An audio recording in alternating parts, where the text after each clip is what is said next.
Y vamos a recibir con mucho gusto un aplauso para Vanessa Cortés. ¡Vanessa! Que ya viene con nosotros.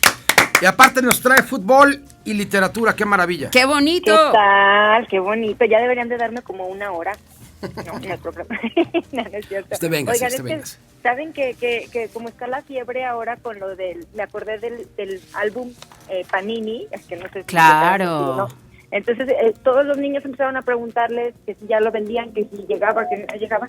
Les dije, este es un buen tema, es un buen momento, ya viene el Mundial, yo soy súper fan del Mundial, bueno, del fútbol en sí, pero me emociona, o sea, sí es algo que me emociona, y es un tema que en el mundo intelectual y artístico ha tenido muchísimos altibajos.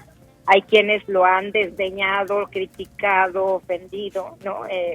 Rudyard Kipling, escritor del El libro de la selva, sí. decía que bueno, que no había cosa más que los seguidores del fútbol, más que los jugadores, que los seguidores del fútbol eran almas perdidas, ¿no? O sea, eran almas que no tenían ningún derecho de existencia en el mundo. Y por ejemplo Borges, que nada más porque es Borges lo perdonamos, también decía que para él no tenía nada de estético y que le parecía incluso estúpido que 11 jugadores siguieran un balón, ¿no? O que la gente corriera detrás de un balón. Y bueno, declaraciones como este tipo de gente han habido en la historia del fútbol, pero también existe otro lado muy bonito, expresiones que han enaltecido este juego, sobre todo el tema de la pasión, que parece pues como muy importante. Se han construido poemas, odas, apologías poéticas en torno al juego, al balón, al fútbol, a lo que se vive en las canchas, a la pasión, a la expresión, a la manifestación de emociones que se congregan en un estadio, ¿no?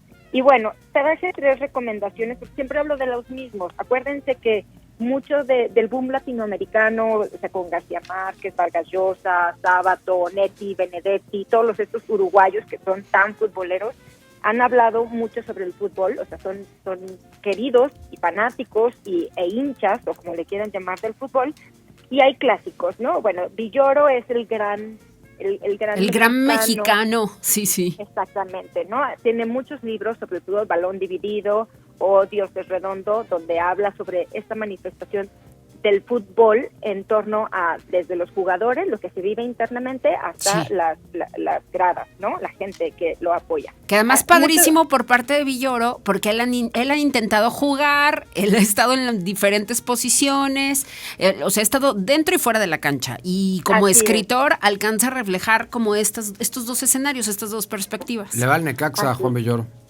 Sí, ahí tienen una tachita un poquito, ¿no? No, pero también lo perdonamos porque es Juan Villoro. Es un gran escritor mexicano que todo el mundo debería de leer. Es el deber de los mexicanos actualmente.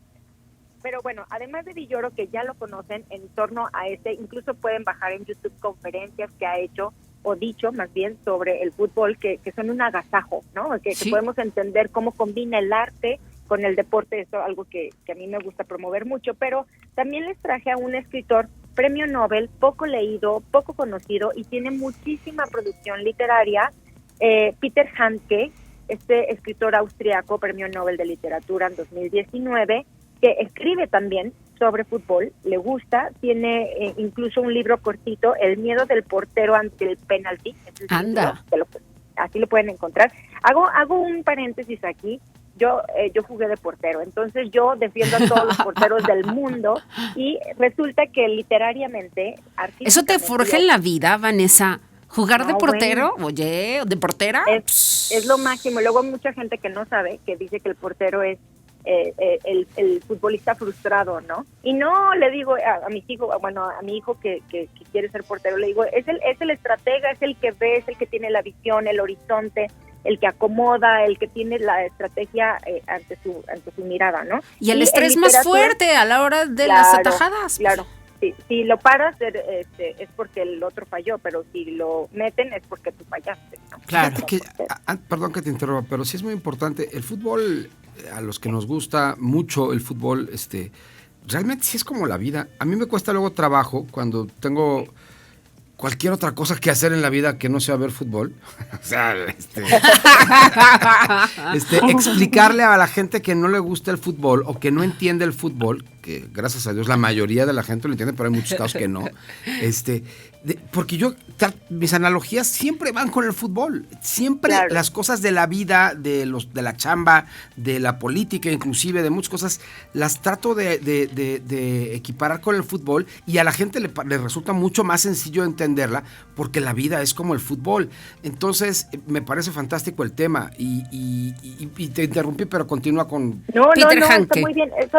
Peter Handke, antes también con este comentario que tú haces, Jesús, Albert Camus, este escritor filósofo, o sea, porque realmente también es un filósofo francés de origen argelino, jugaba fútbol en Argelia, y él jugaba de portero, y dice que estas reflexiones, metáforas, las llevaba a experiencias aplicadas de su vida, en sus discursos y en su literatura, porque dice que para él era la analogía más importante, ¿no? Desde niño jugaba, y desde niño, los niños, acuérdense que registramos, cuando somos chicos, registramos las expresiones, las emociones, pero muchas veces no sabemos cómo expresarlas ni entenderlas, ¿no? Porque somos niños. Y estas emociones que te genera el juego, el convivio, el equipo, las camaraderías, etcétera, con el otro, son emociones que se van registrando desde que uno es niño, y que como ya adultos tenemos la capacidad de poner, en este caso, escritores, con tinta y en papel, entender las metáforas de esta vida, como tú lo dices, Jesús. Albert Camus, que me parece un extraordinario pensador, hacía analogías con el fútbol. ¿Cómo lo hace? Otra vez vuelvo a Peter Handke, porque decía yo que el portero es la figura del fútbol más literaria o más poética o con mayor representaciones, ¿no? El portero.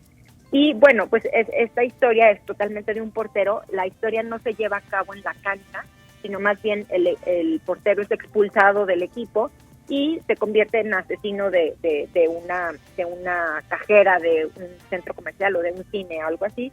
Y muchas historias también tienen que ver con lo policíaco, ¿no? Con el asesinato, con la condena, con estas cuestiones que hay que descifrar e ir, como en la vida, en este caso con Peter Handke, que es un libro muy cortito que pueden leer rápidamente y que pueden encontrar y no le van a tener ningún miedo.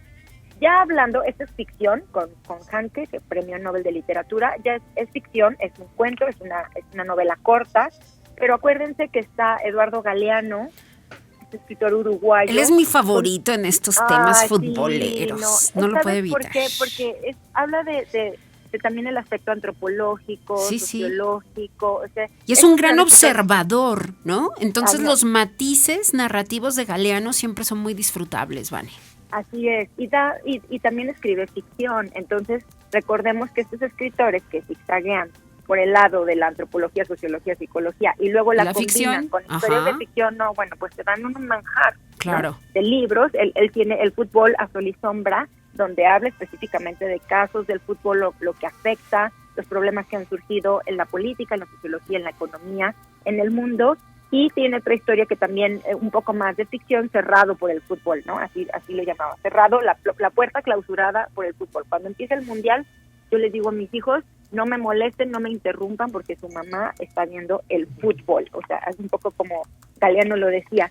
Y una tercera opción que me gusta, no sabía si hablarles de Roberto Bolaño, este escritor chileno que tiene un libro de cuentos de fútbol. Javier Marías, el español Javier Marías también, gran defensor. Juan Villoro hace muchas referencias, pero sí me pareció importante hablar para las personas que quieren leer un poco más de periodismo, de historia. Es un gran historiador.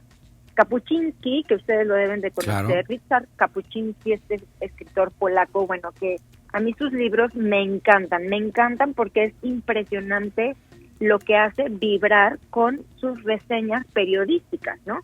Entonces él tiene un libro muy famoso, muy conocido, que todavía pueden encontrar, que se llama La guerra del fútbol y otros reportajes, y es como estos partidos de fútbol específicamente, él era periodista en un conflicto entre Honduras y El Salvador, estaban jugando juegos de clasificación para un mundial, y se da un problema que brinca a la cancha, un problema político, social, entre naciones, que brinca a la cancha con las barras o con la gente, el público, y también con los equipos. Entonces, a partir de él, 5 días de guerra, por decirlo así, entre estas dos naciones, que dejó heridos, muertos, o sea, un evento sangriento, y Kapuscinski ofrece una mirada mucho más reflexiva, política, antropológica sobre este hecho y cómo el fútbol puede pues traspasar estas barreras que también sabemos en el ámbito de lo económico, de la industria, es un tema demasiado importante que compete a todos y también,